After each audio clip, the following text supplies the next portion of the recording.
시작하겠습니다. 어제 하던 거 마무리 져야 되는데 간주 공급을 마무리 짓도록 하겠습니다.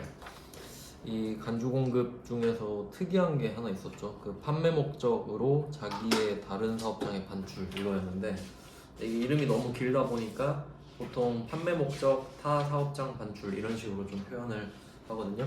여기서 중요한 거는 어제 강조했던 건 그겁니다. 그 목적이 판매여야만 해당이 되는 거고, 목적이 판매가 아니라 다른 거면 그 어떤 거든 간에 간주 공급 자체가 성립하지 않는다는 거예요. 그럼 여기서 저도 공부할 때 좀 이런 게 의문이 들었어요. 그러니까 예를 들어서 간주 공급이다. 그러면 간주 공급이면 내가 물건을 실제로 판 건 아니지만 판 걸로 간주하니까 부가가치세를 내야 된다 이런 결론이 나오고요. 근데 뭐 예를 들어 간주 공급이 아니다 뭐 이런 결론이 나올 수도 있잖아요. 근데 저도 좀 그런 편이었는데 가끔씩 그런 분들이 계세요. 그냥 간주 공급이 아니면 뭐예요? 이런 분들이, 저도 그랬어요. 왜냐면 정의를 내리고 싶어 하는 거예요. 간주 공급이면 맞는 거니까 맞는 거고, 그럼 간주 공급이 아니면 다른 뭐냐 이거지. 근데 여기서 간주 공급이 아니면 그냥 아무것도 아닙니다. 알겠죠? 그냥 아무것도 아닌 거예요. 부가가치세를 내지 않는다는 소리예요. 그러니까 아무것도 안 하니까 우리 좋지. 그냥 편하니까 아무것도 안 하면 되니까 뭐 그런 겁니다. 그러니까 아니라고 하면 아무것도 아니다라고 생각하시면 돼요. 그러면 이때 이 판매 목적 타사업장 반출 어제 하던 것 좀 이어서 보면은 목적이 좀 다르다 그랬죠. 그러니까 간주 공급의 원래 목적은 원래 그 매입세 불공제 사유 있잖아요. 근데 그걸 얘가 피한 거야. 피할 수 있기 때문에. 그럼 너가 이걸 피했으니까 내가 공급으로 그걸 간주해 버려서 상쇄시키겠다. 어쨌든 피해를 좀 주겠다 이런 뉘앙스였는데, 근데 판매 목적 타사업장 반출은 그게 아니죠. 목적이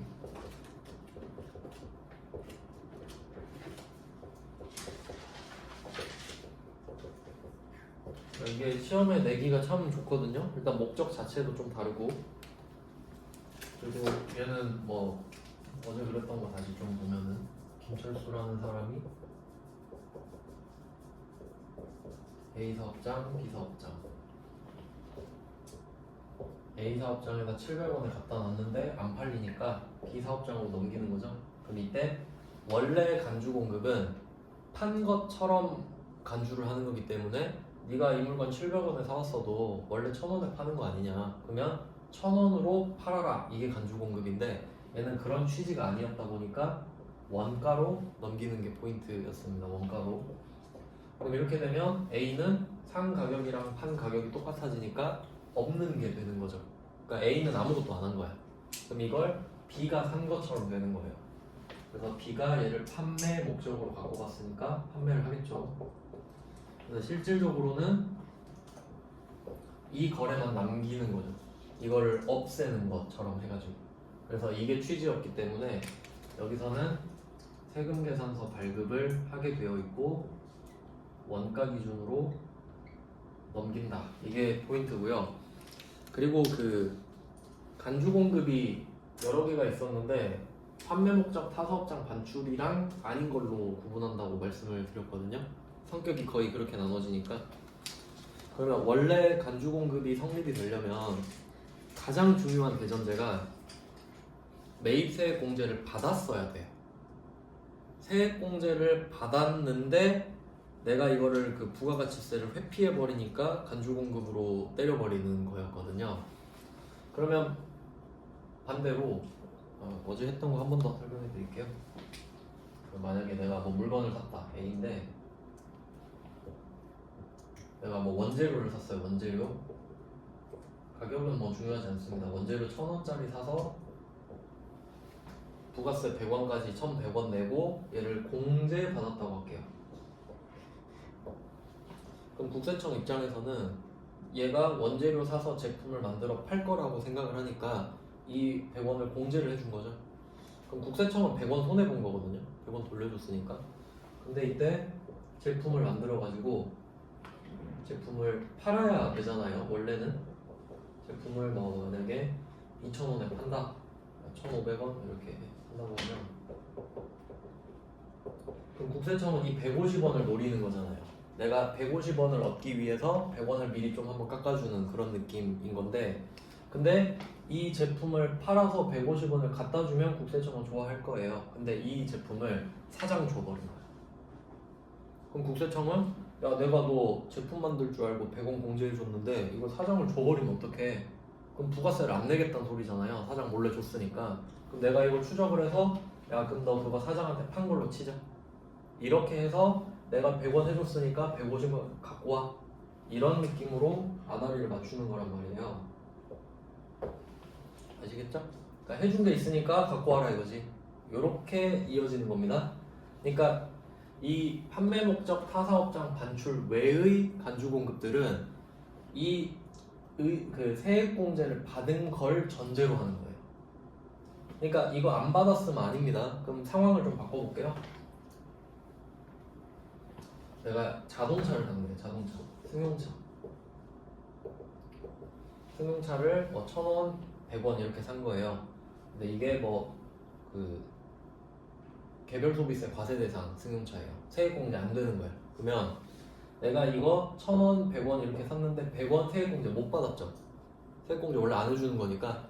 그럼 이걸 못 받았을 거 아닙니까? 근데 내가 이 차를 그냥 직원한테 줘버린 거예요. 직원한테 그냥 공짜로 준 거예요. 그럼 뭐 시가 그냥 1,000원이라고 해볼게요. 그러면 이게 간주 공급이 성립이 된다면 1,000원짜리, 그러니까 직원한테 1,000원에 판 게 돼버리는 거죠. 그럼 100원 갖고 와 이렇게 할 수 있는 게 간주 공급이란 말이에요. 근데 명분이 없죠. 세액공제 안 해줬죠. 근데 갑자기 야, 너 직원한테 차 줬네 100원 갖고 와. 이건 말이 안 되죠. 그러니까 이 판매 목적 타사업장 반출 외의 간주 공급들은 이렇게 세액공제가 안 됐으면 간주 공급 자체도 성립하지 않는 거예요. 알겠죠? 어떤 내용인지? 그러니까 좀 그래도 아다리가 맞아야 되지 않냐 이거지. 그래서 이게 논리를 잡는 거예요. 근데 이 판매 목적 타사업장 반출은 약간 이런 식의 핸디캡 느낌이 아니잖아요. 그러니까 너가 세액공제를 원래 못 받아야 되는데 그걸 피했어? 내가 부가세를 뜯어가 버릴게. 이런 느낌이 아니잖아요. 판매 목적 타사업장 반출은. 그렇기 때문에 혹시 내가 이거 A 사업장에 770원에 사올 때 뭐 세금 계산서를 못 받았다거나 해서 세액공제를 못 받았을 수도 있죠. 그럼 내가 만약에 이걸 못 받았다 할게요. 세액공제를. 근데 이거를 B로 넘긴 거야. 근데 이때는 핸디캡 목적이 아니죠. 그러니까 그냥 원칙대로 부가세, 그러니까 간주공급으로 하겠다. 그러니까 목적이 다르니까. 뭐 그런 내용이에요. 그러니까 그건 이렇게 보는 거지. 그럼 네가 세액공제 못 받은 건 네가 그냥 잘못한 거고, 이건 그냥 원칙대로 해야 되지 않냐. 왜냐면 B한테 포커스를 맞추니까. 그럼 B는 100원 내고 700원 공제받고 이게 돼야 되거든요. 그래서 이쪽으로 포커스를 맞춰주는 겁니다. 그러면 이제 어제 하던 게 14페이지죠? 이게 메인 매출점표 14페이지인데 박스 세 번째 거 있잖아요. 맨 밑에 거. 이제 이걸 보면 돼요. 판매 목적으로 자기의 다른 사업장에 반출하는 경우. 판매 목적 타사업장 반출인데, 자 이거 구분을 또 3개 해놨죠. 3개. 왼쪽에 보시면 굵은 글씨로 3개 해놨잖아요. 근데 이 중에 맨 위에 게 사업장 단위 과세사업자인데 여기서 사업장에 표시할게요. 사업장. 장 한 글자만. 사업장. 그리고 그 밑에 보시면 뭐예요? 사업자죠. 자 표시해야지. 자. 자, 이거에 대한 부연 설명을 좀 해드릴게요. 말 문제로 좀 나올 수 있는데, 그럼 지금 김철수라는 사업자가 있죠. 사업자. 그리고 김철수는 A 사업장, B 사업장이 2개 있어요. 그럼 얘는 사업장이 2개. 네, 이렇게 이해하시면 됩니다. 그럼 사업장, 사업자 이렇게 구분되시죠? 그럼 첫 번째, 사업장 단위 과세사업자가 원칙입니다. 그러니까 사업자가 한 명이어도 사업장이 막 100개 있을 수 있잖아요. 그럼 사업자 등록을 100번 해야 되죠. 사업장이 100개니까 그러면 각자 다 따로라는 거지. 그게 원칙인 거죠. 그럼 그럴 때는 간주공급 여부 써있죠? 오른쪽에 여가 그렇다고 부가 아니다예요. 간주 공급이냐 아니냐 맞다 이거죠. 사업장 단위로 하는 게 원칙인데 그렇게 따로따로 하고 있으면 매입세 공지 여부 불문 이거 말씀드렸죠. 그러니까 다른 간주 공급이랑 다른 거예요 이게. 그럼 무조건 간주 공급이 된다 이거지. 그럼 세금 계산서 발급하냐? 해라. 이게 이제 특이한 점이고, 그 다음에 밑에 보면 사업자 단위랑 주사업장 총괄납부 이 두 개 있죠. 이 두 개를 묶어두세요. 이 두 개를 묶어서 둘 다 예외예요. 그러니까 사업장 단위가 원칙이고 밑에 두 개는 예외인 거지. 세트로. 그럼 이거에 대해서 설명을 좀 해드리겠습니다. 일단 사업자 단위 과세사업자 라고 하면 이거는 따로 신청을 하면 되거든요. 그러니까 두 개 이상 있는 사람은 신청을 할 수 있어요. 원래는 사업장 단위로 신고 납부하는 거잖아요. 이 말은 A 따로 돈 벌고 B 따로 돈을 버니까 A랑 B는 각각 부가가치세 신고를 하고 각각 납부하는 겁니다. 그러니까 사장은 같지만 사업장이 다르니까 각각 신고를 해야 되는 거예요. 근데 이제 사업자 단위로 가면은 이제 이거 하나만 잘 기억하시면 되는데, 사업자 단위 과세사업자는 특징이 뭐냐면 사업자 등록번호가 하나입니다.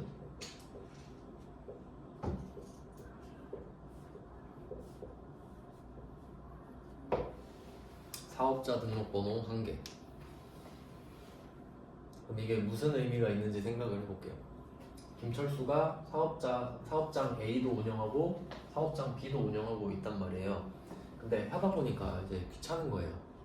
어차피 A도 내 거고 B도 내 건데 왜 맨날 A 거 따로 신고하고 B 거 따로 신고해야 돼? 물론 회사 직원이 따로따로 있긴 있겠지만, 근데 내 입장에서는 결국 둘 다 내 건데 번거롭다고 느낄 수 있잖아요. 그러면 신청을 하는 거예요. 가서 저 그냥 저 기준으로 신고 납부할게요. 그러면 원래 이 둘은, 그러니까 자식이랑 비슷하다 그랬죠? 자식은 주민등록번호 다 다르고 사업장은 사업자 등록번호가 다 다르다 그랬죠? 그럼 둘이 사업자 등록번호가 다르니까 세금 계산서를 줄 수 있는 거잖아요. 근데 얘는 합쳐버려. 이제 둘은 샴쌍둥이 만들어버려 그냥. 근데 물리적 위치는 따로죠. 근데 번호가 한 개야. 둘이 번호가 한 개예요. 상상 가시죠? 가능은 하죠. 그러니까 서류상으로 한 개인 거야. 서류상으로 한 개인데 그냥 물리적 위치만 두 개인 거지. 그러면 이건 각각 돈을 벌어도 합쳐서 신고하게 되는 거예요. 사업장이 한 개인 것처럼 되니까. 그럼 모든 게 다 해결이 돼. 얘네 하나가 돼버리는 거야. 그러면 이 A랑 B를 사업자 단위 과세 사업자로 신청을 해서 내가 김철수가 이 특례를 받고 있다고 할게요. 그러면 김철수가 똑같은 상황에 700원에 A에 사와가지고 안 팔리니까 B로 넘겼단 말이죠. 그럼 이때 둘이 사업자 등록번호가 똑같죠. 그럼 이때 옮겼을 때 국세청이 이걸 보고 뭐라고 할 거냐? 아무 말도 안 한다 이거죠. 그럼 이건 간주 공급이 아니잖아요. 그냥 옮긴 거지. 둘이 번호가 똑같은데, 그러니까 자기 왼손에서 오른손으로 옮긴 거랑 똑같잖아요. 그러니까 아무것도 아니야. 간주 공급이 아니야. 그래서 사업자 단위 과세사업자 옆에 간주 공급 여부 보시면 부라고 되어 있죠. 간주 공급이 아니다. 그럼 아까 말씀드렸죠? 그럼 간주 공급이 아니면 뭐다? 아무것도 아니다. 그냥 옮기고 아무것도 안 하면 된다. 물건만 옮기고 뭐 신고할 필요 없다 이거예요. 그럼 세금 계산서 발급 여부는 옆에 보시면 못하죠? 그러니까 이건 안 해도 된다가 아니라 불가능하죠. 내가 내 번호를 어떻게 줘? 그래서 얘는 좀 쉽죠. 사업자 단위로 묶어버리면. 그리고 여기서 이제 말 문제가 추가로 또 어떻게 나올 수 있냐면, 이게 지금 하나로 묶어야 되는데 위치가 지금 두 개잖아요. 그럼 형식적으로 메인이 하나 있긴 있어야 되죠. 그럼 뭐 예를 들어서 얘가 뭐 A가 광주, B가 서울 이렇게 있다고 할게요. 근데 나는 집이 광주라서 여기가 본점이야. 뭐 그럴 수 있겠죠? 여기는 뭐 지점 이 정도 되겠죠. 그러면 이때 사업자 단위 과세사업자는 본점만 메인으로 할 수 있어요. 당연한 말 같죠? 본점을 메인으로 해야 됩니다. 그리고 조금 더 지역적으로 알려드리면, 그러니까 사업자의 형태가 법인 사업자로는 잘 알고 계시죠? 법인, 뭐 회사 세웠다 이런 식으로. 그럼 법인이라고 하면 본점, 지점의 형태가 있는 거거든요. 근데 개인 사업도 할 수 있잖아요. 개인 사업도 내가 사업을 하다가 규모가 커지면 막 사업장을 늘릴 수 있죠. 그럼 그때는 개인 사업자는 본점, 지점이란 말을 안 써요.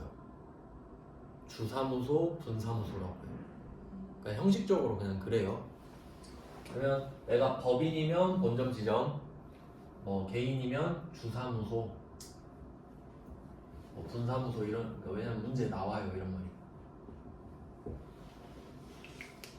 그러면 내가 만약에 법인이면 본점을 메인으로 하고 개인이면 주사무소를 메인으로 하면 되겠죠? 대표니까 대표. 이 사업장 중에 대표를 하나 딱 골라줘야 되는 거니까요. 그 다음에 세 번째 항목이 주사업장, 총괄납부, 사업자 이렇게 돼 있죠. 여기서는 중요한 게 뭐냐면 납부에 표시해 주세요. 납부. 그리고 납부 밑에다 이것도 써주세요. 환급.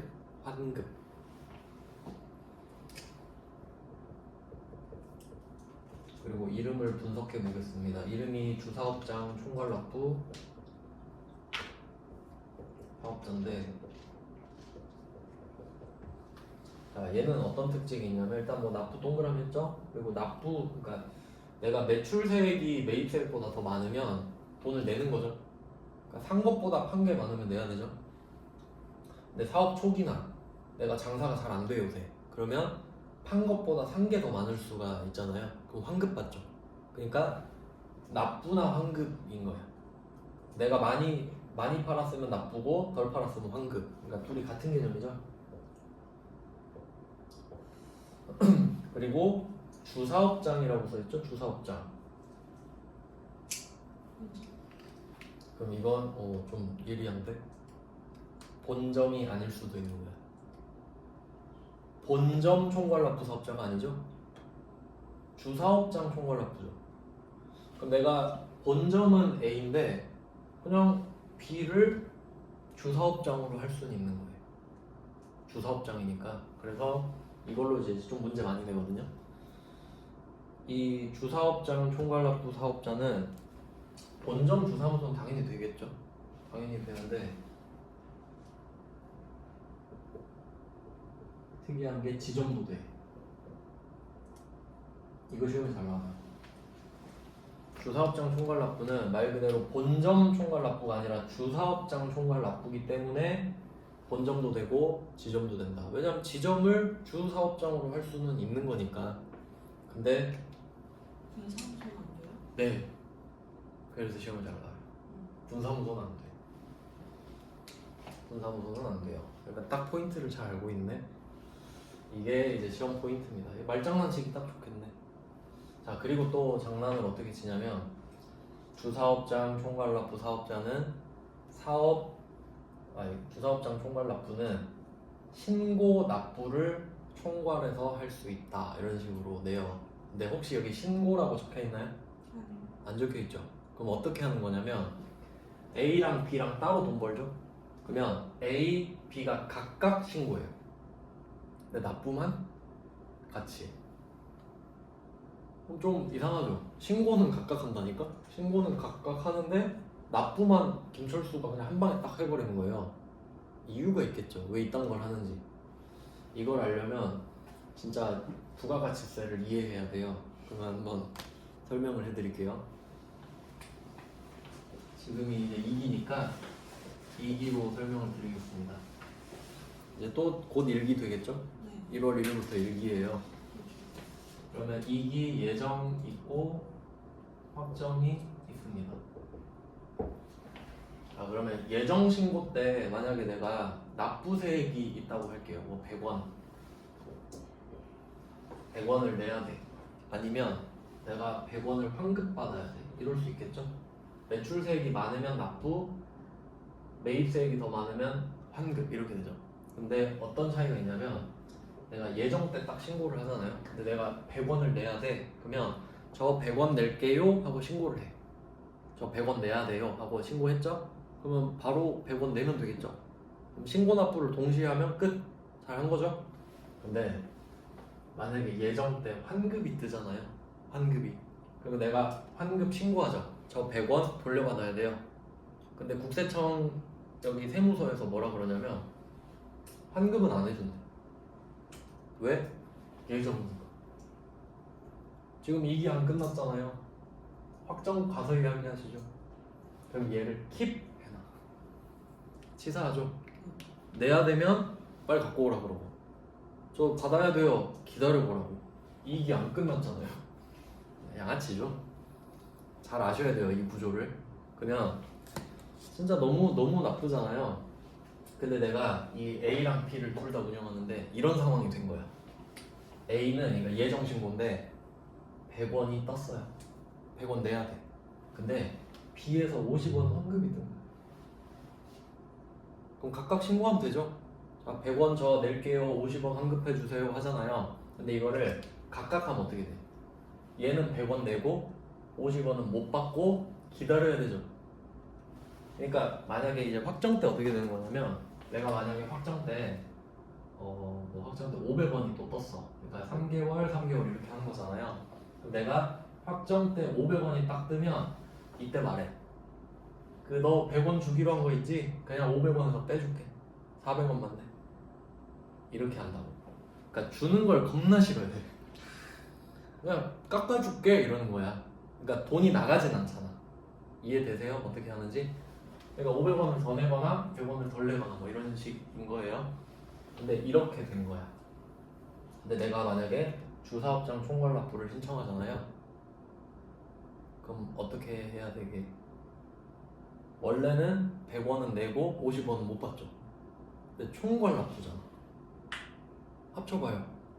50원만 내는 거야. 그게 돼. 총괄납부니까. 아, 이해돼요? 그럼 그나마 낫지. 50원을 바로 돌려받는 꼴이 되니까. 그래서 이걸 허용해 주는 거예요. 아는 사람만 챙겨 먹는 거죠. 이해되죠? 그러니까 꼴랑 이거 하나 배우려면 이 원리를 알아야 된다니까. 되게 중요한 겁니다 이거. 예정 때 환급 못 받는다는 사실이 되게 중요한 거예요 실무에서. 왜냐면 진짜 중요한 거 맞지? 그러니까 나 이거 싫은데, 그럼 여러분이 딱 실무자로서 그럼 우리 회사 주사업자 총괄납부 한번 신청해보죠? 그럼 에이스야. 맞지? 안 잘리겠죠. 안 잘리지. 이 새끼 좀 똑똑한데? 제가 부가세 공부를 좀 열심히 했습니다 하면 되지. 그러니까 매입세, 매출세 계산하는 건 컴퓨터가 다 하잖아요. 근데 그거 잘하는 건 무슨 의미가 있어? 컴퓨터가 이미 하고 있는데. 근데 이런 내가 이 상황에는 이 법을 적용하면 좋을 것 같은데 이런 게 지식이지. 그래서 이걸 허용해 준단 말이에요. 근데 사업자 단위 과세사업자는 어때요? 얘는 당연히 신고 자체를 50원으로 하죠. 그리고 50원 내는 거고. 근데 주사업장 총괄납부는 신고는 따로 하지만 납부만 그런 느낌으로 갈 수 있게 해주는 거죠. 돈이 안 묶이게끔. 근데 지금이 뭐 50원 이거 장난 같지만 100억 50억 해봐요. 50억 그럼 이자만 해도 얼마요? 그러니까 엄청 차이가 많이 나요. 그래서 뭐 이런 식으로 좀 열어준 겁니다. 그러면 내가 지금 A랑 B랑 사업자 등록번호가 따로 있어요. 각각 다른 회사야. 근데 주사업장 총괄납부를 신청했단 말이에요 지금. 그러면 둘은 각각의 사업장이지만 그래도 어느 정도 좀 끈끈함이 있죠. 납부는 같이 하는 사이니까. 그럼 이때 A에서 B로 넘기는 거야 물건을. 그러면 이때는 아닌 걸로 봐줘. 물건을 옮겨도 간주 공급이 아닌 걸로 봐줘. 그리고 너희는 좀 각별하니까 그냥 옮긴 걸로 봐줄게 이런 느낌이야. 왜? 어차피 납부를 같이 해버리잖아요. 의미가 없거든. 어차피 퉁쳐버릴 건데 굳이 또 넘겨서 할 이유가 없거든. 그러니까 국세청도 그 정도는 알기 때문에 그냥 뭐 신경 안 쓸게 이래 버리는 거야. 자기한테 득이 돼야 액션을 취하지, 득이 되지 않으면 아무것도 안 한다고요. 그거 당연히 계산하고 있지. 왜냐면 행정비용이나 드니까. 자 그러면 이제 봐봐요. 근데 두 개로 나눠져 있죠. 그러면 주사업장 총괄납부를 내가 신청을 했어요. 그럼 원칙은 물건 옮겼을 때 이거 또 잘못 적어놨네. 간주공급 원칙이 부예요 부. 예외가 여예요? 네, 예외가 예외예요. 정신이 잠결에 만들어. 제 정신이 아니긴 했어. 3시 반이었으니까. 고쳐놨는데 또 고쳐야겠네. 자, 그러면 이유를 생각해봐요. 원칙은 간주 공급이 아닌 게 맞겠지. 그냥 옮긴 거야. 그래, 신경 안 쓸게. 근데 이럴 수 있겠죠. 얘가 주사업장 총괄납부 하기 전에 습관이 있었어. 간주 공급인 걸 알고 있는 거야. 그러니까 습관대로 그냥 줘버린 거예요. 세금 계산서. 왜냐면 줄 수가 있죠. 사업자 등록번호가 다르니까. 그럼 이때 내가 만약에 줘버렸어. 아 맞다, 안 줘도 되는데 줬네, 이럴 수 있죠. 그럼 어떻게 되겠어? 그럼 내야죠. 그럼 인정이지. 어떻게 뭐 인정 안 할 수가 없잖아. 공식적으로 줘버렸는데. 그럼 그때는 간주 공급이 맞다 이거지. 알겠죠? 예외가 그러니까 0인 거야. 예외가 0. 그럼 세금 계산서 발급 신고를 했으면 해라 이거지. 발급도 했고 신고도 했으면 원칙대로 갑시다 이런 내용이에요. 그러니까 이 판매 목적 타사업장 반출은 이런 식으로 문제를 내는 거야. 그래서 만약에 문제를 내면 어떻게 내냐면요. 제가 어제 말씀드렸죠. 그 부가가치세 신고서 양식 보면서 그 한번 다시 볼까요? 양식. 자, 부가가치세 신고서 양식에서 지금 봐야 될 거는 숫자 1번과 숫자 4번입니다. 왠지 볼게요. 그럼 만약에 내가 지금 주사업장, 판매 목적 타사업장 반출을 했어요. 근데 문제에서 이렇게 나와. 나는 사업자 단위 과세 사업자도 아니고 주사업장 총괄납부 사업자도 아니다. 그리고 이 상황을 제시하는 거야. 난 김철수인데 A 사업장에서 B 사업장으로 물건을 옮겼다. 자, 그러면 그 지금 금액은 상관없고 1번에 적을지 4번에 적을지 한번 찍어봐요. 1번. 1번이지. 세금 계산서 발급했으니까. 이해되시죠? 그렇게 문제를 낼 수 있는 거야. 근데 이렇게 낼 수 있죠, 또 문제. 이 상황을 그대로 제시하면서 사실 김철수는 사업자 단위 과세 사업자야. 이렇게 되는 거야. 그럼 어디다 적을까요? 서점. 간주 공급이에요, 아니에요? 이거부터 찾아봐. 간주 공급이 아니에요. 아니죠. 네. 그럼 간주 공급이 아니면 뭐라 그랬어? nothing이라고 적었죠. 그럼 아무것도 아닌 거야. 안 적는 거야, 아무것도. 아. 제일 어려운 답이 뭐랬죠? 아무것도 안 하는 거. 그거 다 하면 다 털리는 거예요. 아. 왜냐면 우리는 적어야 된다는 강박이 있거든.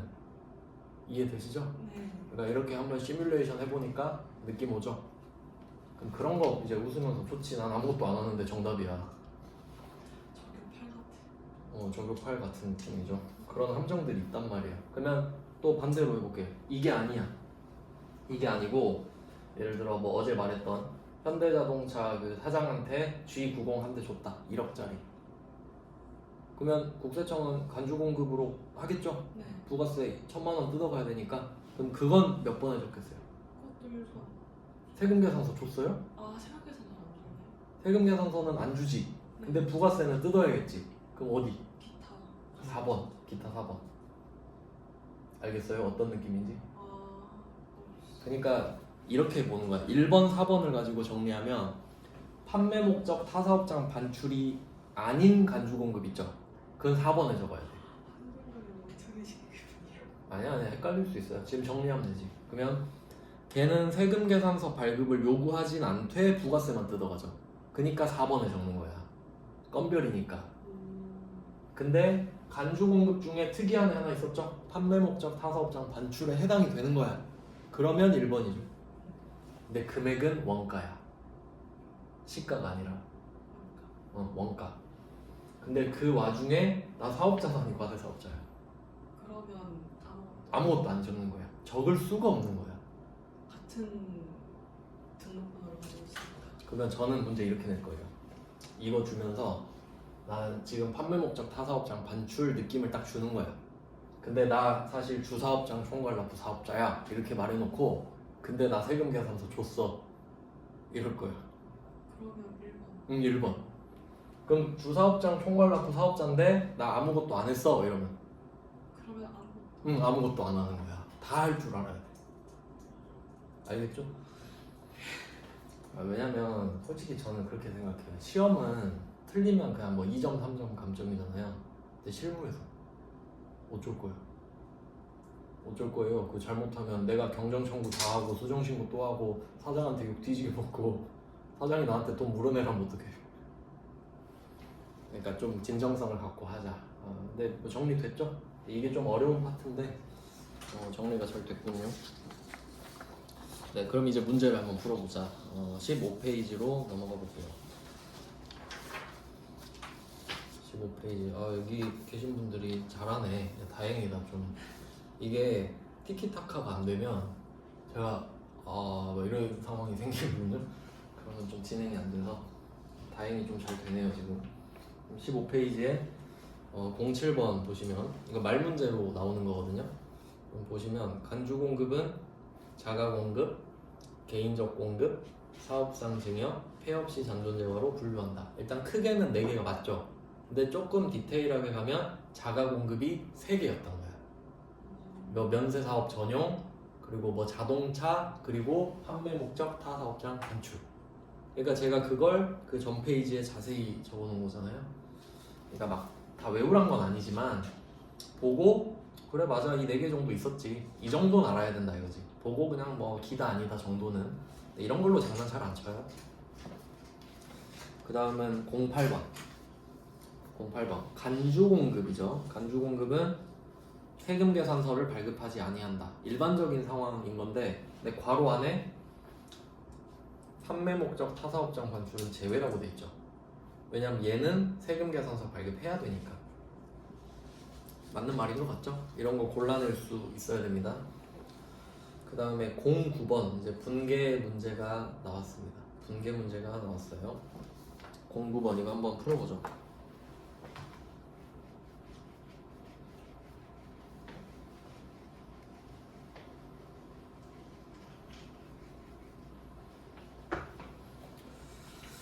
이번 문제입니다. 원재료 매입 거래처에 접대 목적으로 당사의 제품을 무상으로 제공하였다.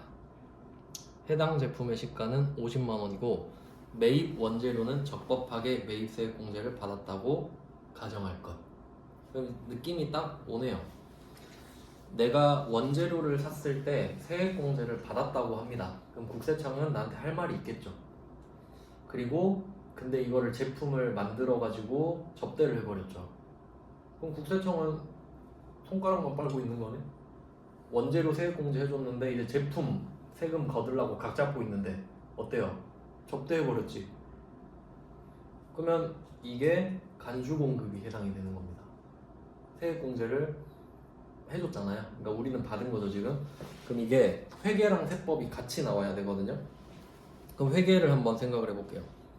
내가 지금 제품의 원가가 30만 원이라고 적혀 있거든요.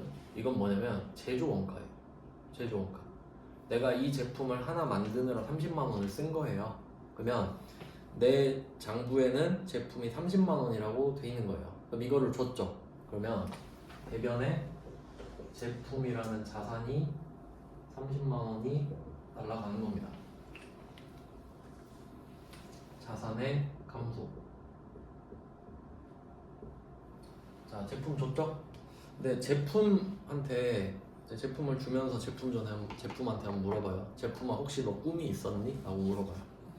있었을까? 제품은 팔리고 싶었겠다. 그쵸? 근데 접대를 하고 있네요. 꿈을 못 이뤘죠? 저격팔. 저격팔도 당연히 나와줘야 됩니다. 재고 자산에만 저격팔이 나올 수 있어요.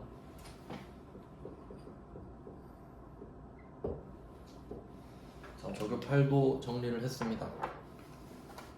그러면 우리가 이 제품을 만드느라 30만 원을 썼으니까 우리 입장에선 30을 준 거랑 똑같잖아요. 근데 국세청이 보기엔 어때? 너 그거 팔면 얼마야? 이렇게 물어보겠죠? 네. 너 그거 50에 팔고 있다며? 그럼 5만 원 내놔? 이러겠죠. 판 걸로 치니까. 그럼 국세청은 나한테 5만 원을 요구해. 맞죠? 간주 공급이잖아요. 그래서 부가세 예수금은 5만 원. 자, 이 문제가 좀 어려운 이유는 대변만 2개 적었거든요. 위쪽 있죠, 위쪽. 제품 30. 이건 재무회계예요. 맞죠? 내가 이걸 만드느라 30을 썼고 30짜리를 줬다. 이건 재무회계입니다. 근데 갑자기 부가가치세가 들어와서 야 그거 팔면 50이잖아. 5만 원 내놔. 이건 부가가치세. 그러면 우리는 원래 그냥 접대를 한다고 생각하면 30만 원 접대한다고 생각하자. 30짜리를 주니까. 근데 부가세가 껴들어와서 5만 원도 내게 생겼죠. 그럼 우린 얼마짜리 접대를 한 거야? 35만 35만 원짜리 접대가 돼버렸지. 기업 업무 추진비. 기업 업무 추진비를 써주시면 됩니다. 근데 또 조심해야 될 게 있어. 500이에요? 800이에요? 500이 500. 왜죠? 원재료 매입 거래처라서. 맞아요. 매입 거래처라서 그렇죠. 매입 거래처. 그러니까 이거는 제품의 가격을 높이는 역할을 하겠죠. 이 접대한 것도 소비자한테 받아내야 될 거 아니야. 그쵸? 그거 어쩔 수 없는 거예요. 그래서 얘는 비용이 되고 500번입니다.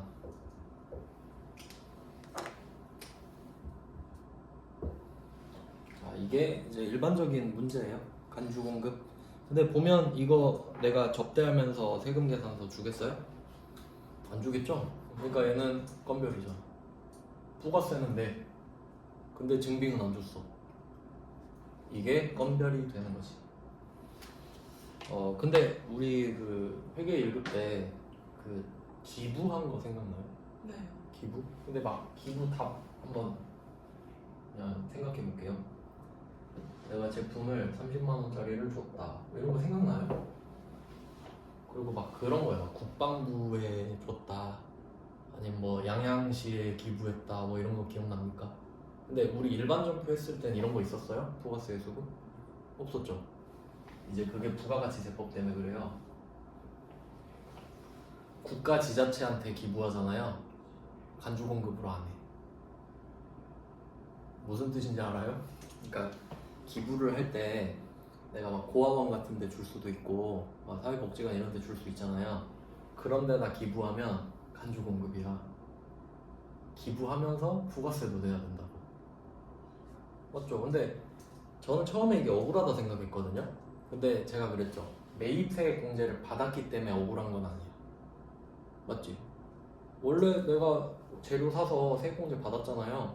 원래 팔아서 부가세 내는 게 맞잖아. 근데 기부했다고 부가세를 국세청이 포기하지는 않는다는 거야. 맞죠? 그렇게 하면 논리가 이어지는 거야.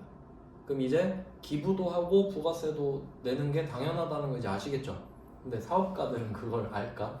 몰라요. 모르지. 그냥 기분만 나쁘지. 내가 기부를 한다는데 부가세도 뜯어가? 이런 느낌이잖아요. 그러면 국세청이 옆에서 기다리고 있어. 나한테 주면 부가세 안 뜯는데 이러고 기다리고 있다니까? 그럼 아이씨 그래 너나 가져라 이럴 수도 있잖아. 부가세 내기 싫으니까. 맞죠? 참 법을 잘 만든 것 같아요. 그래서 우리가 했던 거는 어땠어요? 답이 기부금하고 끝났어요. 똑같지. 왜? 국가 지자체에 기부한 건 면세거든요. 면세. 그러니까 과세가 아니니까 부가세가 없는 거야. 알겠죠? 그래서 그것까지 같이 알면 베스트. 그러니까 이런 겁니다. 만약에 이런 걸 수도 있어요. 그러니까 나중에 나오나? 나중에 아마 나올 거예요. 그러니까 이게 일단 자산 하고 적격팔. 조교팔하고 얘는 비용이고 이렇게 분배가 되잖아요. 근데 만약에 뭐 이런 것도 있습니다. 그 내가 제조를 하는데 그런 거야. 만약에 김치 제조할 수도 있죠. 김치. 근데 김치는 조금 특이하게 김치도 막 이것저것 재료 섞어서 만들잖아요. 그럼 그것도 제품이 맞죠. 제조했으니까. 그럼 일반적으로 제조를 하면 과세가 되거든요. 가공을 하면. 근데 김치는 면세예요. 김치 면세야. 그냥 뭐 한국 정서 때문이는데 사실 그건 국세청 맘이에요. 그냥 이거 면세요 하면 면세예요. 근데 엄밀히 따지면 그 시장에서 막 그 약간 다라이에 그 김치 쌓아놓고 한 포기씩 파는 거 있죠. 그 면세고 포장김치 있죠. 그건 과세거든. 포장해서. 근데 그 포장김치도 내년 26년까지인가? 26년까지인가 면세예요. 25년까지인가? 몇 년까지요? 아마 내년까지인가 그랬던 것 같아. 계속 막 연장하고 그러거든요. 그러면 걔는 제품인데도 면세인 거야. 맞죠? 면세 혜택을 받고 있으니까. 그러면 내가 면세 물건을 접대할 수도 있잖아. 내가 김치 회사인데 아 사장님 뭐 드릴 건 없고 김치라도 막 500만 원씩 줘버린 거야. 그럼 간주 공급일까요? 연세인데. 면세지. 면세니까 아니지. 그러니까 내가 기부를 해도 이 부가세 예수금이 없었던 문제들 어렴풋이 기억나죠? 그건 왜 그랬냐면 내가 국가 지자체에 줬거나 아니면 내가 주는 물건 자체가 면세였던 거야. 그거밖에 있을 수가 없어. 왜냐면 우리가 간주 공급 배웠으니까 지금. 알겠죠? 거기까지 확장시키면 베스트예요. 그럼 이제 우리는 구분할 수 있겠지. 어떤 거는 기부를 했는데 부가세가 붙고 어떤 건 안 붙더라. 그 기준을 이제 알잖아. 그리고 이제 혹시 제가 옛날에 드렸던 자료를 갖고 있는 거를 집에 가서 한번 보면 이제 딱 보이는 거야. 아 이거 국가에 줬구나, 지자체에 줬구나, 이거 면세구나 이런 식으로. 기부금이라는 개념감 자체가 안 변하는. 아 이건 아무 의미가 없어요. 근데- 이건 그냥 재무회계의 영역이야. 네. 근데 지금 부가세 예수금이 있냐 없냐는 부가세 영역이지. 부가세가 붙냐 안 붙냐에 따라가지고. 근데 그건 부가가치 세법의 영향을 받는 거지. 차변의 개정 과목은 어때요? 얘는 부가세 영향 받는 거예요? 아니지. 얘는 재무회계상 개정 과목이잖아. 그러니까 엄밀히 따지면요. 이게 그 세법상 접대비가 기업 업무 추진비로 이름이 바뀌었거든요. 그러면 세법에는 이름이 바뀐 거죠. 근데 재무회계는 그냥 접대비라고 해도 돼요. 왜냐면 세법이랑 회계는 따로잖아. 근데 회계가 그냥 따라가죠. 왜냐면 우리 힘드니까. 그러니까 원래는 별개예요. 둘이 그러니까 별개야. 근데 이게 있냐 없냐만 지금 따지는 거야. 그러니까 우리는 회계 1급 때는 어때요? 재무회계에 포커스를 맞췄었지. 뭐 차변 대변이 뭐냐, 뭐 개정 과목이 뭐냐 이런 거 신경 많이 썼죠. 그러니까 이름이 자격증 이름이 전산 회계인 거예요. 전산 재무회계야. 근데 이제 전산 세무 2급이죠. 세법 아니야 이거예요. 그러니까 재무회계는 당연히 알아야 되고 여기에 부가세를 얻는 거야. 알겠죠? 그러니까 세법 알려면 회계를 알아야 되고 회계 알려면 세법을 알아야 돼. 둘이 그냥 막 얽히고 설켜서 그렇게 있어요. 역시 합쳐진다. 네, 뭐 그런 뭐 이렇게 됩니다. 그럼 밑에 여기 주제까지 좀 끝내야 되는데 좀 늦게 시작했으니까 이 주제까지 좀 끝낼게요. 그러면 아주 중요한 거를 하나 했고 그 다음에 10번 문제로 한번 가보세요. 10번 문제. 똑같습니다. 근데 이게 판매 장려금이라고 나오죠. 판매 장려금. 뭐 판매 촉진비라고 할 수도 있는데 뭐 이런 겁니다. 내가 아마 제가 알기로 막 이런 거 있어요. 그 옛날에 어느 순간부터 아이스크림이 엄청 싸진 거 알아요? 막 옛날에 막 1,000원, 1,500원 하던 게 막 5개 1,000원 팔고 막 그런 때 있었죠. 제 생각엔 그래요. 그러니까 아이스크림 업체가 마트에다가 맡기잖아요. 팔아달라고. 근데 약간 이런 걸 하는 거야. 우리 아이스크림 1,000만 원어치 팔아주면 내가 200 줄게. 그럴 수 있겠죠? 그러니까 막 경쟁 붙이는 거야. 그냥 막 아이스크림 뿌려놓고 야 우리 거 3만 원 팔아주면 내가 200 쏜다 하면 어떻게 해요? 마트들이 팔라고 난리겠지. 200 받고 싶으니까. 그럼 어떻게 할 거냐면 제 생각엔 이래요. 200을 넣는 거를 계산을 해가지고 싸게 팔아버려. 싸게 팔면 많이 팔리잖아. 근데 200보다 더 싸게 팔면 안 되겠지. 그래서 아마 그런 목적으로 주는 것 같아요. 판매 장려금이. 그럼 확실히 잘 팔리겠죠? 그러니까 그런 느낌이라고 보시면 돼요. 근데 이건 간주 공급이 아닐까요? 간주 공급이 맞겠지. 맞잖아요. 그냥 부가가치세 측면만 생각해봐요. 그러니까 똑같아 결국. 근데 이름이 그냥 판매 촉진비야. 그리고 참고로 이것도 가능합니다. 지금은 물건을 줬죠. 근데 현금 줄 수도 있잖아요. 그럼 현금 주면 간주 공급인가요? 현금이 과세 물건이야? 현금 주면 그냥 현금 주는 거지. 현금 주면 그냥 현금을 주는 겁니다. 그러니까 일부러 판매 장려금인데 물건을 주는 걸 낸 거지. 네, 이렇게 봤고요. 그 다음은 11번 한번 내려가 보세요. 11번 바로 적용을 할 수 있게 됐습니다. 과세표준은 얼마입니까? 과세표준은 공급가액인 거 아시죠? 내가 얼마짜리 물건을 팔았냐 한번 풀어보겠습니다. 답은 적혀 있지만 그럼 일단 출발은 1억으로 시작을 해야겠죠.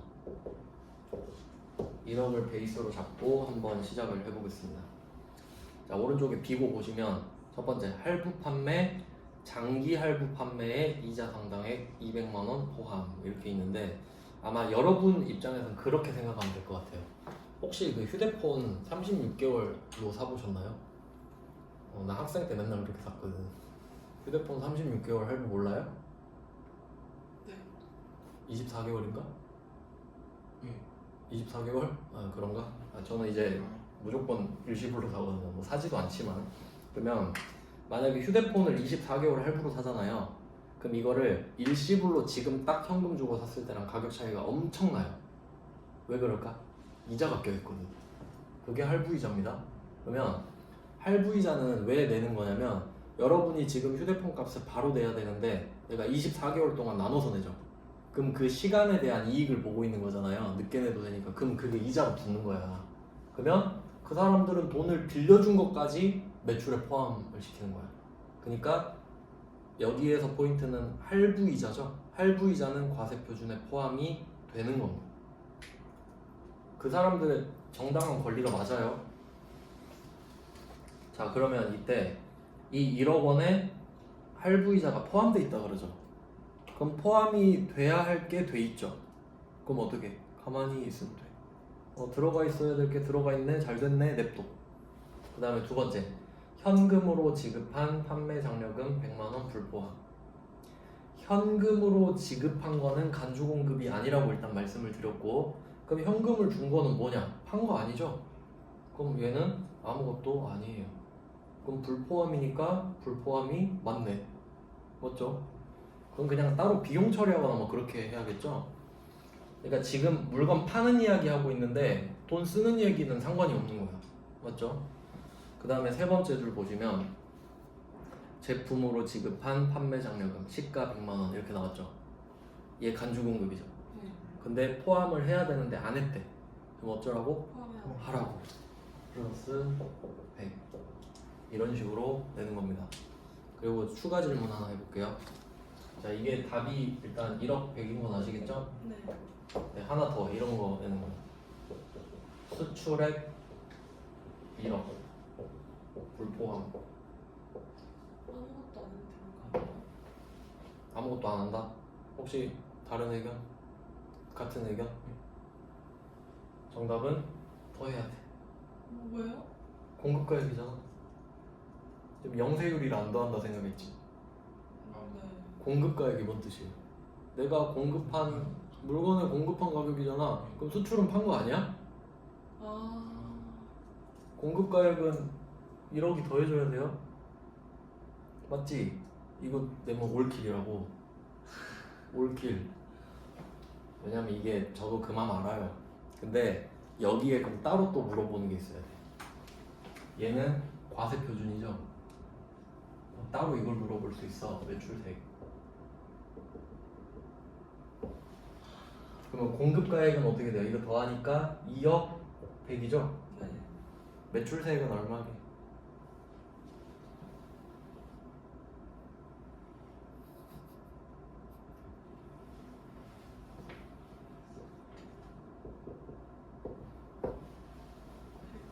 $1,010만원이지. 얘는 영세잖아. 영세잖아. 공급가액은 맞는데 매출세액은 없잖아. 영세 때문에 비대칭이 생기는 거예요. 그러니까 이것 때문에 헷갈린 거 맞잖아. 영세 때문에. 근데 여러분은 여기서 생각을 못하고 여기서 안 더한다 생각해버렸지. 근데 여긴 더하고 여기에 안 더하는 거야. 맞지? 공급가액은 판 물건 가격이라니까? 그럼 수출한 건 공급한 게 아니야? 아니요. 맞죠? 그럼 더해. 근데 너 이거 수출한 거 부가세 얼마네? 하니까 얼마 낸대? 빵원. 그러니까 안 더하지 여기는. 아. 알겠죠? 네. 이런 게 중요하다니까. 디테일이. 저 그러면 왜 사나? 어차피. 아니 얼마 팔았는지는 알아야지. 아. 내가 얼마 팔았는지는 알아야지. 그리고 부가세는 세금을 내야 되니까 구하는 거고. 이해돼요? 네. 이거는 우리 회사가 얼마 팔았는지 알려고 구하는 거야. 근데 이거는 내야 되니까 부가세 구하는 거고. 이해됐죠? 둘 다 중요한 겁니다, 우리한테. 근데 안 팔았다고 그래버리면 어떡해? 이해됐죠? 네. 이거 절대 헷갈리면 안 돼요. 이거 잘 나옵니다. 네. 과세표준과 매출세액은 별개다. 0%인 거랑 없는 건 달라요. 근데 내가 만약에 이렇게 되면 이거 끝판왕이다. 면세 물건을 1억 원 수출했어. 그럼 그래도 면세랑 영세 두 개 붙었죠? 면세가 이겨. 왜냐면 그래서 제가 처음에 막 이런 거 자세히 알려주려고 하는 건데 어마어마하죠? 내가 회계 1급 때 일부러 안 했다고. 그럼 울 거잖아요. 진짜 울었을 수도 있을 것 같아요. 아 근데 이제 실력이 되니까 저항이 생겼잖아 많이. 오씨 오기 돋네 이러지 않아요? 그럼 봐봐요. 과세는 세금을 부과하는 거지. 10% 부과할래? 0% 부과할래? 그러니까 공급 가액은 1억인 거야 둘 다. 그럼 이런 거예요. 내가 국내에다 1억 원을 팔았어. 해외에다 1억 원을 팔았어. 그럼 너 얼마 팔았어? 하면 뭐라 그래? 2억 원. 그게 공급가액, 과세표준. 맞죠? 근데 너 매출세액 얼마야? 하면 1,000만 원 이렇게 대답하는 거잖아요. 이해됐죠? 그러니까 0%도 과세라고. 빵원을 과세하는 것 뿐이지 과세를 안 하는 게 아니라고요. 근데 과세를 아예 안 하는 게 뭐예요? 면세잖아. 근데 내가 면세 물건을 수출했어. 그럼 면세지. 그럼 과세 표준. 과세 물건을 수출해야 0%가 되지. 이해돼요? 그러니까 면세는 이미 면세라니까 그냥. 면세인데 0%일 수가 없지. 면제됐는데? 그러니까 여기서 잘 나눠줘야 된다고요. 알겠죠? 이거 아무것도 아닌 것 같은데 진짜 중요해요. 그러니까 제가 아마 기억 안 나실 건데 영세도 과세라 그랬어. 그래서 알겠죠? 0%는 0%의 과세를 하는 겁니다. 그럼 면세는 뭐라고? 면제해줘 버린다고. 그냥 없는 거. 수출하든가 말든가 과표에 안 잡혀. 그럼 여기다가 내가 1억 원 면세 물건을 수출했다. 그럼 걔는 아예 포함이 안 되는 거지 공급가액에. 왜냐면 과세 표준이 공급가액이니까. 아무것도 안 해요. 아무것도 안 하기 제일 어려운 거. 좀 개념이 잡히시죠? 근데 이 정도는 해야 뭐 써먹지. 어디 가서 좀 안다고 하고. 그럼 이제 12번을 봅시다. 12번. 아 여기에 좀 중요한 거 하나 있어요. 12번에 영업부서 임의란 과장의 생일 선물로 당사가 생산한 제품을 줬다. 그러면 똑같죠 제품 준 거는. 네. 그럼 이거 간주 공급인 거 아시겠죠? 네. 자 근데 디테일을 볼게요. 밑에 답 봐봐요. 그럼 제품 원가 20만 원짜리 줬으니까 제품 20만 원 빠지는 거 아시겠죠? 적요8도 붙었어요. 그럼 시가가 30이죠. 그럼 부가세 얼마 나와야 돼? 3만 원 나와야 되잖아요. 근데 얼마나 써 있어? 2만 원. 2만 원이 써 있네. 이유 밑에 적어놨어요. 별표. 별표 제가 해놨죠? 별표를 잘 붙여놨네. 30만 원 시가 빼기 10만 원 돼 있죠. 10만 원 이거 이제 이유를 알아야 돼. 자 그러면 밑에 바로 봐봐요. 15페이지 밑에 13번 달아놨죠. 1인당 연간 10만 원 이내의 직원 경조사와 관련된 재원은 간주 공급에 해당하지 않는다. 이렇게 써있지. 그럼 이건 무슨 말이에요? 내가 30만 원짜리 제품을 줬거든요. 근데 국가가 직원 주는 거야? 그러면 10만 원은 빼줄게. 10만 원은 아닌 걸로 해줄게. 근데 그래봤자 만 원 빼주는 거죠.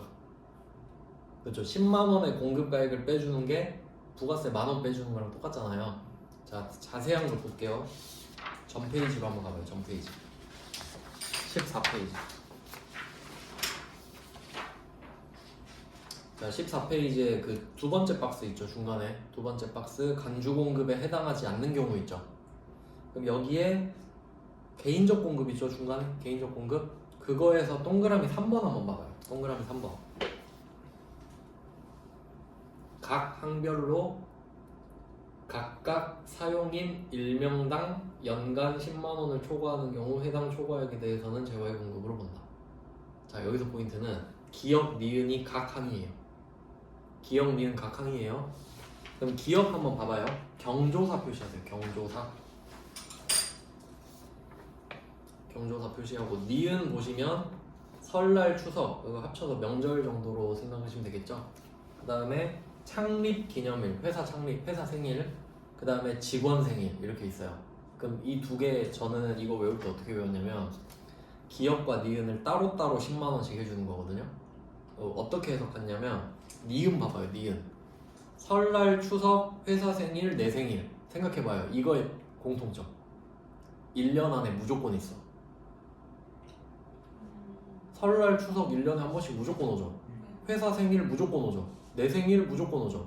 그러니까 무조건 오는 거 4개를 싸잡은 거예요. 맞죠? 그러면 그 명분으로 만약에 뭐 명절이라고 뭐 선물 줄 수 있잖아요. 여기는 뭐 스팸 이런 거밖에 안 주는데 만약에 한 뭐 20만 원짜리 선물 줬다. 설날이라고. 그러면 니은이네. 그러면 20만 원 빼기 10만 원을 해. 그럼 10만 원어치. 10만 원을 간주 공급으로 보는 거야. 그러니까 10만 원까지는 봐주니까 10만 원 넘어간 부분만 과세하겠다는 거지. 간주 공급으로. 그래서 10만 원 초과분. 근데 경조사는 어때요? 경조사는 그 기쁜 일 슬픈 일이죠. 네. 그러니까 뭐 결혼식이나 뭐 보통 장례식 이런 거 있잖아요. 그럼 이건 해마다 있어요? 아니요. 해마다 결혼해? 아니요. 아니죠? 네. 그러면 좀 이상한 사람이죠. 그러면 얘는 기억은 있을 수도 있고 없을 수도 있죠. 그러니까 니은은 무조건 있으니까 일단 10만 원 하나 깔아주고 혹시 이 사람한테 명절 선물 10만 원 줬는데 결혼을 또 한대. 그러면 또 줘야지 어쩔 수 없이. 그럼 그것도 10만 원 봐준다. 즉 최대 20만 원까지 봐주는 거지. 근데 누구나 20만 원까지 봐주나요? 그건 아니지. 경조사가 없는 사람도 있잖아. 그러니까 이렇게 각 항으로 해놓은 거예요. 그럼 방금 뭐였는지 기억나요? 생일이었거든? 네. 생일? 다시 돌아가봐요. 15페이지로. 그럼 12번 문제가 과장 생일이죠. 그럼 생일이니까 니은이니까 봐줄 수 있죠. 왜냐면 올해 그 전에 또 생일이 있진 않았을 거 아니야. 네. 근데 만약에 이렇게 문제 낼 수도 있습니다. 그냥 생각해봐요. 지금 2월 15일인데 이 사람 생일 선물이라서 30만 원짜리 제품 줬잖아요. 근데 이렇게 낼 수 있는 거야. 사실 저번 달에 1월에 회사 생일이었어. 회사 창립 기념일이어서 직원들한테 10만 원짜리 선물 쫙 뿌렸다. 그리고 이 사람의 생일이 또 온 거야. 그리고 30만 원짜리 제품을 또 준 거지. 23만 원. 맞아. 맞죠? 맞지? 왜냐면 지금은 10만 원 안 빼주지. 그럼. 창립 기념일 때 10만 원 빼줬으니까. 이해돼요? 진짜 그러면 또 올킬이다. 이해하셨네? 별거 아니죠? 네. 그러니까 이거는 외우는 게 아니라 생각하는 사람이 잘해. 네, 이렇게 하는 거예요. 그래서 왜 10만 원 뺐는지 이해하셨죠? 그러면 12번은 생일이잖아요. 그럼 13번은 뭐라 써있어? 경조사라 써있잖아요. 그러니까 얘는 기업 이야기하는 거고 생일은 니은 말하는 거 아시겠죠? 네. 네, 그렇게까지 구분하면 제일 좋아. 근데 문제 낼 땐 별로 구분 안 하더라고요. 네, 여기까지 하면 건별을 끝냈습니다. 네, 지금부터 한 10분 정도 쉬시고 계속 할게요.